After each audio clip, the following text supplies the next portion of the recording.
Good morning everyone. આજે મારો પહેલો દિવસ છે હાર્ડ ચેલેન્જનો.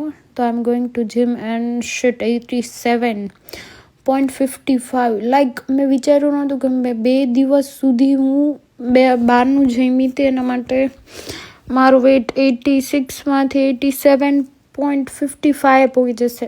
ઓલમોસ્ટ 1.5 કિલો વધી ગયો.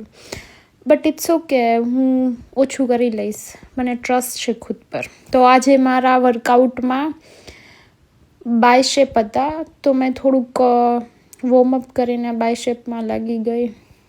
એન્ડ હા, આઈ એમ અ પીસીઓડી ગર્લ, તો મતલબ મારા માટે વેઇટ કમ કરવું અધર ગર્લ કરતાં થોડુંક વધારે ટફ છે. But I know I can do it. I trust myself, તો હું કરી લઈશ. આફ્ટર વર્કઆઉટ હું યોગા એડ કરું છું મારા વર્કઆઉટમાં, કારણ કે પહેલાં મને એટલું બધું નહોતું યોગાનું. બટ પછી મેં જ્યારે મારું બોડી એકદમ સ્ટીફ થઈ ગયું ત્યારે મેં 1 મહિનાથી યોગા ચાલુ કર્યા. લાઈક યોગા કરવા બહુ વધારે પડતા જરૂરી છે, સ્ટ્રેચિંગને યોગા કરવા.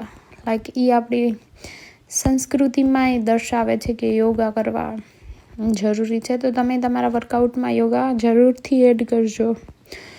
આફ્ટર આ છે બટરફ્લાય પોઝ, જે પીસીઓડી માટે ખૂબ હેલ્પ કરે છે. પછી હું ઘરે આવી ગઈ, કારણ કે મને અમારા હસબન્ડ માટેનું જમવાનું છે. મેં નથી જમી, મેં ખાલી બનાના એક જ ખાધું હતું. પછી અમે ગાંધીધામ જવા નીકળી ગયા, કારણ કે મારા આઈફોનમાં કંઈક પ્રોબ્લેમ આવી ગઈ હતી.